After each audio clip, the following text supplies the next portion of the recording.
एक गांव में एक पति पत्नी रहते थे। उनके दो बेटियां हुई थी।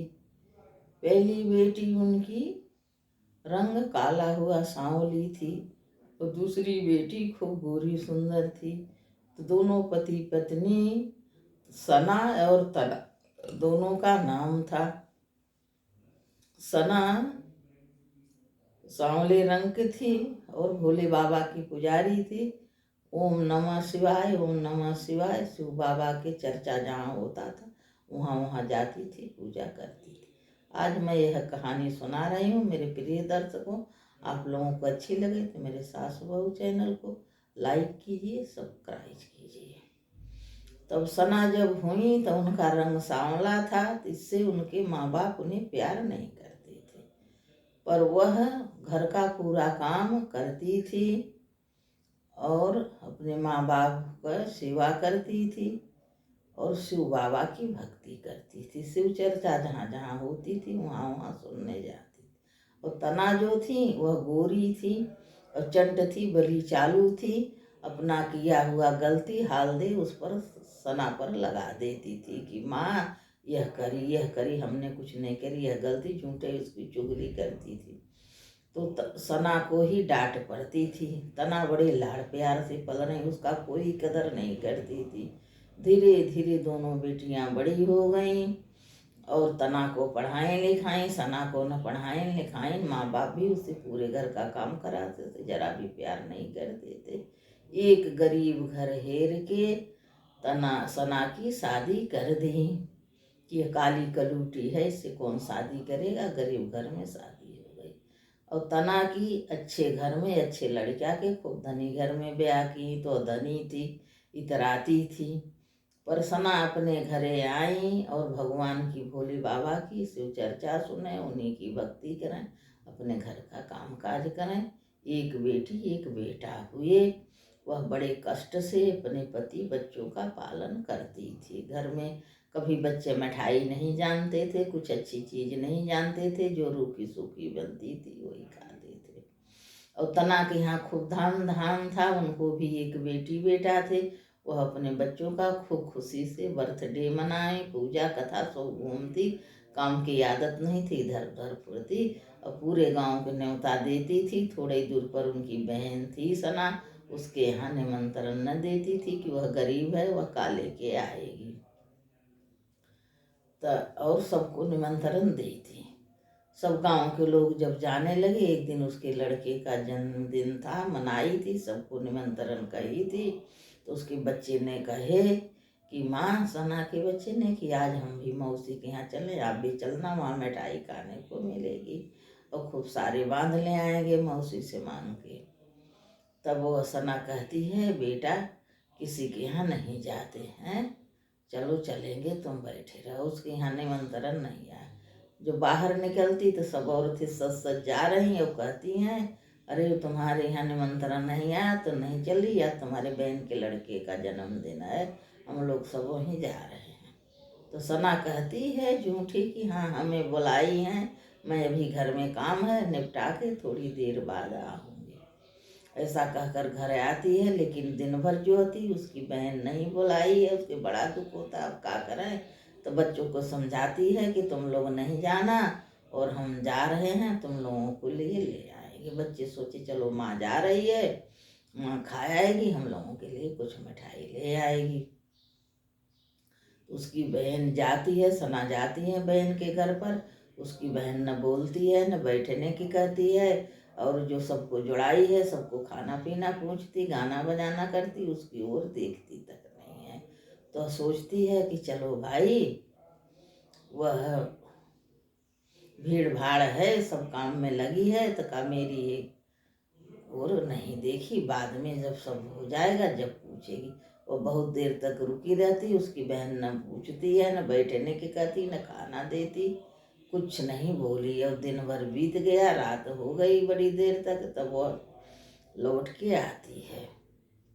घरे लड़के देखते हैं कि मौसी मिठाई दी, का दी, कुछ नहीं दी है।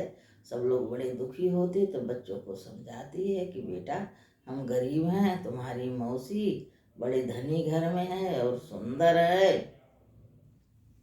वो अपने अभिमान के मारे मुझसे नहीं कुछ बोली नहीं थी। चलो हमें भोले बाबा देंगे, यह कहकर भोले बाबा की पूजा करने जाती है। भोले की बाबा की पूजा करने जाती है। वहाँ बैठ के खूब रो रही थी कि मेरे बच्चे, मैंने इतनी तुम्हारी सेवा करी, सब काम अच्छा करा, किसी का बुरा नहीं किया, और हमें इतना कष्ट भोगना पड़ रहा है।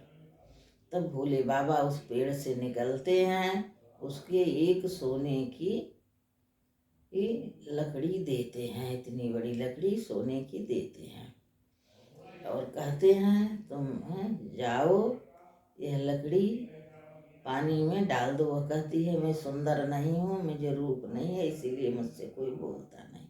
तो भोले बाबा कहते यह पानी में डाल दो और 3 बार डुबकी मारना, कहना ओम नमः शिवाय, ओम नमः शिवाय, ओम नमः शिवाय।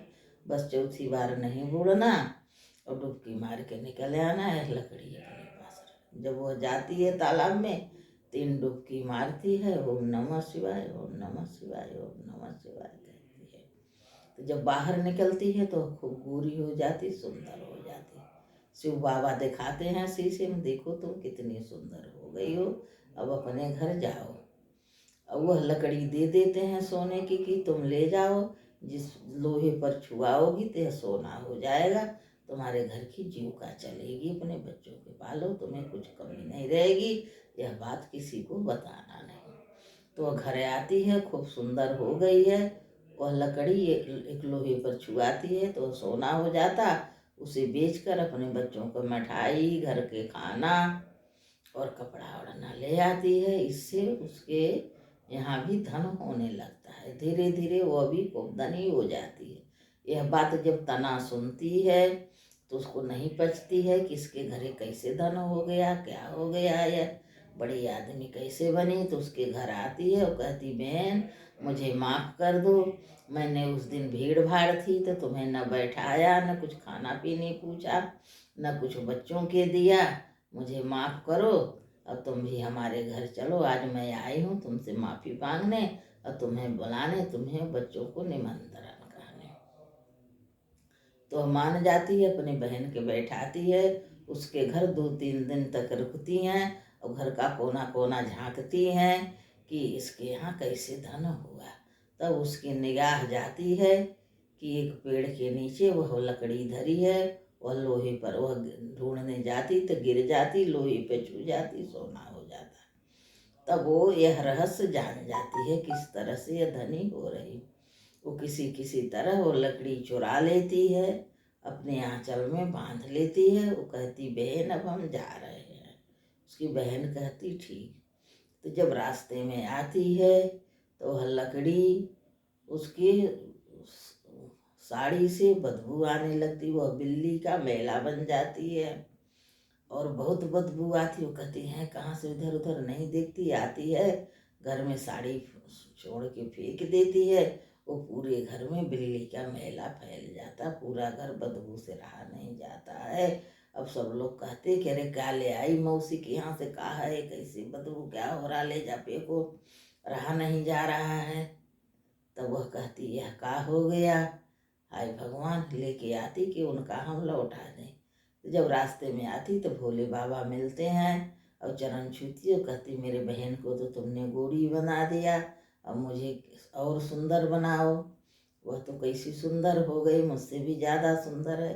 तो भोले बाबा कहते हैं तुम तो खुद सुंदर हो, तुम्हें सुंदरता की काय आवश्यकता है। कहती नहीं नहीं मुझे और सुंदर होना है। वह बहुत जिद करती। तो भोले बाबा कहते हैं जा इसे तालाब में डुबकी लगाओ, याद रखना 3 ही बार डुबकी लगाना, ओम नमः शिवाय, ओम नमः शिवाय, ओम नमः शिवाय करना, तो तुम भी सुंदर हो जाओगी। चौथी डुबकी नहीं लगाना, ये याद रखना। तो वो जाती है तो कहती है अरे साधु संत सब ऐसे धुर होते हैं, ऐसे कहते हैं, मैं तो खूब डुबकी लगाऊंगी। और लगी डुबकी लगाने, वो 7-8 डुबकी लगा गई और कुरूप हो गई और निकली बाहर। तो करिया कुरूप, यह देखती कि यह का हो गया, मैं तो जो थी वो चली गई, अब का होए। और आती है घरे, घरे नहीं जाती, अपने बहन के यहाँ आती कि तू तो सुंदर हो गई है, हमें भोले बाबा कैसे काके हैं। और उसकी लकड़ी फेंक जाती है कि ले, तेरे घर में सोना चांदी हो रहा, मेरे घर में बदबू फैल गई। तब उसकी बहन कहती है कि लालच बुरी बला होती, मैंने तो लालच नहीं की थी, मेरे धन धान नहीं था तो भोले बाबा ने मुझे दिए, मेरे बच्चे में भूखे मर रही थी, भगवान ने सहायता करे। और मैं काली थी तो रूप मांगी गोरी हो गई, तो खूब गोरी थी, धन धान थे तो लालच के मारी गई थी मांगने, इसलिए तेरा ऐसा हाल हुआ। तो इस कहानी से मुझे क्या सीख मिलती है कि लालच बुरी बलाई है, और इसके लिए कहता को सुनता को भूखा भरता को सबको एक सा फल देना। और पहले में चर्चा बाबा, दूसरे में दया, तीसरे में विनय परिणाम मेरे शिव गुरु। पहले में चर्चा बाबा, दूसरे में दया, तीसरे में विनय परिणाम मेरे शिव गुरु। तो जो सुनो आप अपने तक सीमित नहीं रखो, इस कहानी को आगे बढ़ाइए, एक दूसरे से को दूसरा तीसरे के इस तरह से इसको आगे बढ़ाते जाइए। यह शिव चर्चा है। भोले बाबा आपका सभी मनोकामना पूर्ण करेंगे। बोलो भोलेनाथ की जय।